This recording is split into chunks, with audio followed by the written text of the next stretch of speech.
Hello and welcome to another Review Redux. This is the series in which I go back to some of my old reviews and reevaluate them going up to my current standard of quality. In this particular case, we're taking a look at Battlefield Vietnam for PC. This is a first-person shooter by Digital Illusion CE, better known as DICE, that was published by EA in March of 2004 for PC.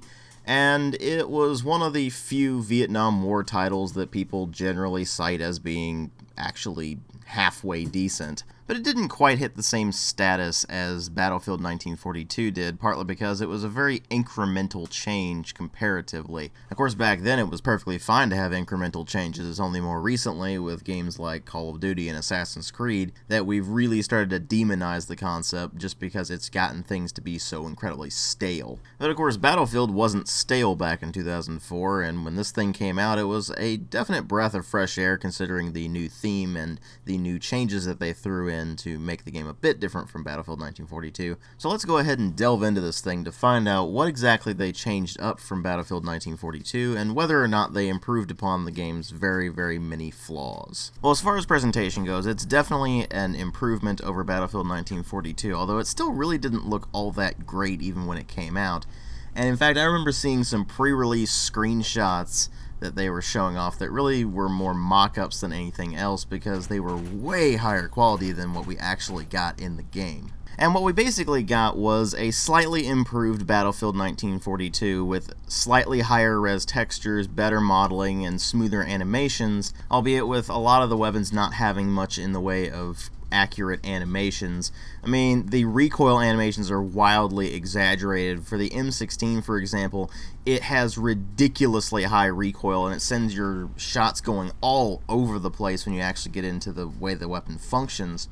But it also jerks the weapon around a lot on your screen as if it's kicking like a mule, when in reality the M16 doesn't really kick much at all. And then there's the weirder touches with the animations. For example, the way that the CAR-15 is used, you pull the charging handle, which kinda makes sense after reloading your magazine, of course, and then you smack the forward assist, and I don't really know why. Mostly because the game is perfectly comfortable having you just pull the charging handle on the M16, even though they did go through the trouble of modeling the forward assist. So it's just a few odd things like that here and there that are mildly annoying if you actually know anything about how the weapons function in this game. But they are still improvements over the previous game, where you would have things like the bolt action rifles just jiggling around at the bottom of the screen and then you bring it back up. This time they actually show you the bolt cycling animation, only sometimes it glitches out and the bolt actually just stays in place while the hand moves, which looks ridiculous.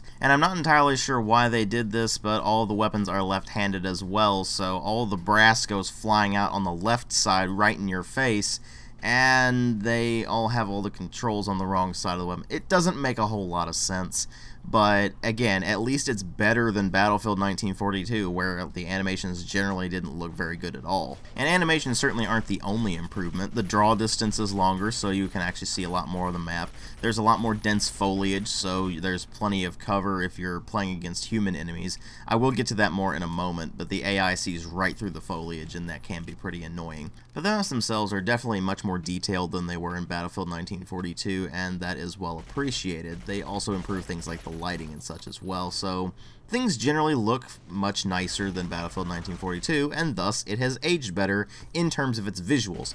The engine, on the other hand, has not. It's just as ludicrously buggy and often unstable as it's ever been, and in fact this can prove rather problematic on more modern hardware, although it does run a bit better than Battlefield 1942 did, where Battlefield 1942 would just not run very well in modern resolutions, and it would crash frequently. This one doesn't really crash as much, but it does crash on occasion, and even back in the day it crashed a fair bit as well, so that's really nothing new for this, and it's nothing really induced by modern hardware. It's just the way the engine is. And of course when it came out, it was a complete system hog, so that really didn't help. But when you go over to the sound design, things have improved to some degree, with the biggest improvement coming in the soundtrack, which in this case is actually licensed. You have all sorts of different tracks that are appropriate to the period, and you can actually blare those from any vehicle that you're in. If you get into a vehicle, there is a radio button, and you can hit that, and it will bring up a menu of various songs that you can actually play, and it will blare that through your speakers in that particular vehicle. And what's even better about that is that anybody in the vicinity of that vehicle can actually hear that music as long as it's one of the actual tracks from the game. You can actually put a bunch of MP3s into the custom music folder and play those yourself. So, for example, if you wanted to go the same route that people went in Metal Gear Solid 5 and play John Cena's intro theme, you can certainly do that while flying in on a helicopter. Although, personally, my favorite thing to do is just mimic Apocalypse Now and fly in on a helicopter while Ride of the Valkyrie plays. It's a really nice touch, and it also helps them get around the problem of the previous game's soundtrack being rather bland and uninteresting for the most part. Because now they've got period music that they can play, and they even did a remix of White Rabbit for the main menu theme, and it's actually a pretty cool and rather fitting remix, so they did a good job with that. But when it comes to the rest of the sound design, things tend to fall down a bit more. The voice acting is merely okay, and it's really just call-outs in the battle, so it's just not really something you're really bothered with. Of course, the Vietnamese speak Vietnamese and the Americans speak English, so it's pretty straightforward there. And unfortunately, I don't speak Vietnamese, so I can't vouch for the authenticity of the actual Vietnamese sayings, but the English callouts are less cheesy than they were in Battlefield 1942. You still get a bit of cheese here and there, but generally this game takes itself a lot more seriously than Battlefield 1942 did, which is kind of a shame, actually. I mean, sure, it's nice the production values are higher, but it kind of takes down some of that charm that the original game had. And then there's the sound effects themselves, which are slightly better than the previous game, but really not by all that much. And there's still that weird sound glitch present. They never seemed to fix that with this particular engine until they finally got to version 2.0. But that wouldn't happen until Battlefield 2 came around, so we were just kind of stuck with it. At any rate, the sound effects themselves are actually based a lot on movie sounds, and they really prided themselves on doing that.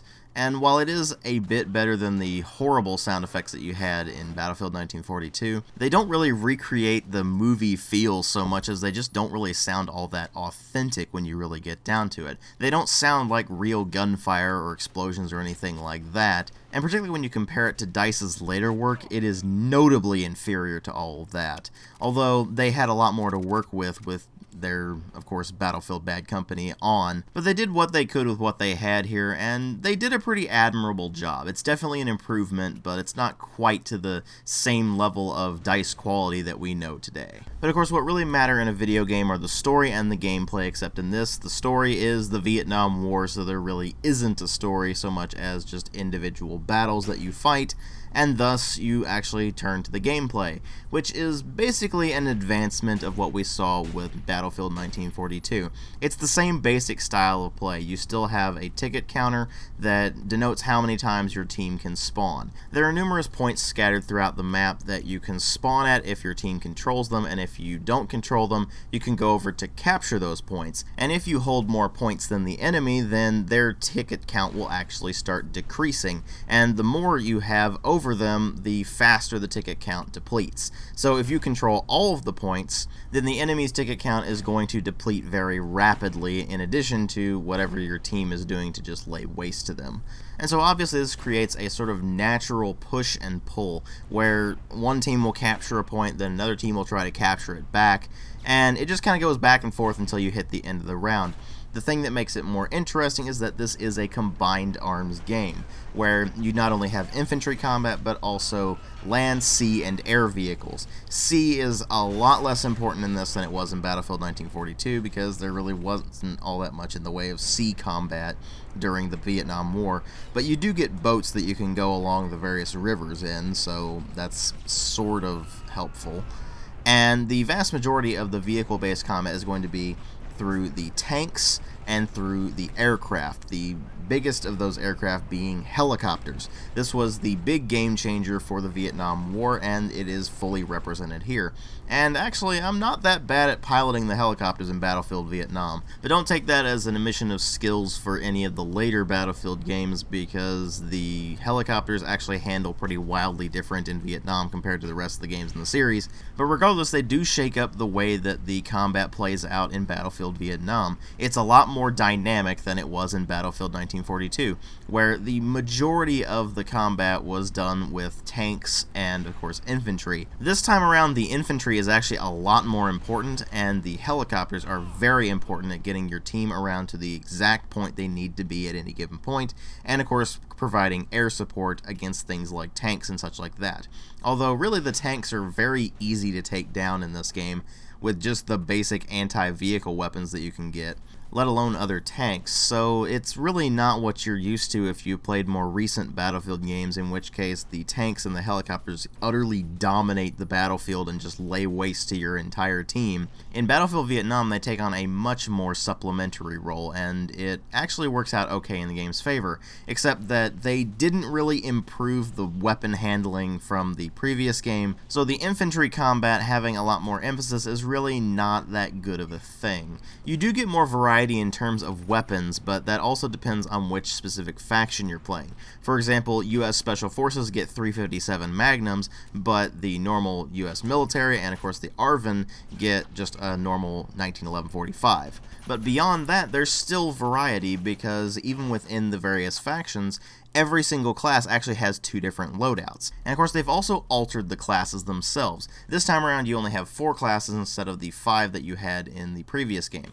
You have your Assault class, which is pretty much unchanged from the previous game, except if you're playing as the US Special Forces, they get access to a grenade launcher underslung on their assault rifle, so they're actually more devastating than they were in the previous game. You've still got an Engineer class, which again is pretty much unchanged from Battlefield 1942, but the Vietnamese get some pretty special things with regards to the Engineers, because they can get punji sticks, which are those sharpened stakes they stick into the ground, and then when infantry runs over that, it's devastating to them.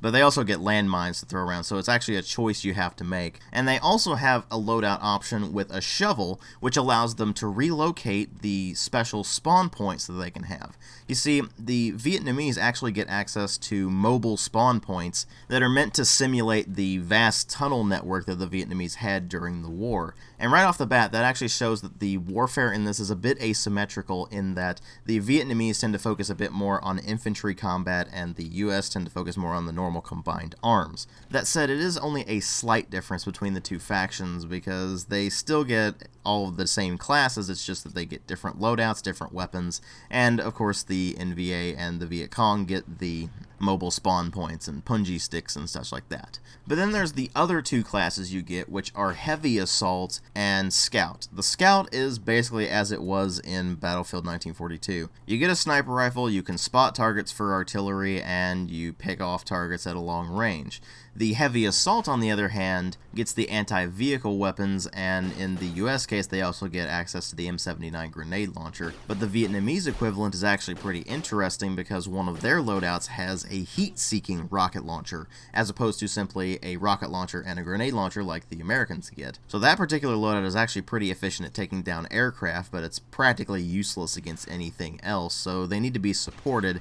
And while there is less class variety this time around, you still do need a balance between the classes, and they do still show you how many of a given class are actually currently spawned right on the spawn menu, so you can pick what the team needs right off the bat with incredible ease.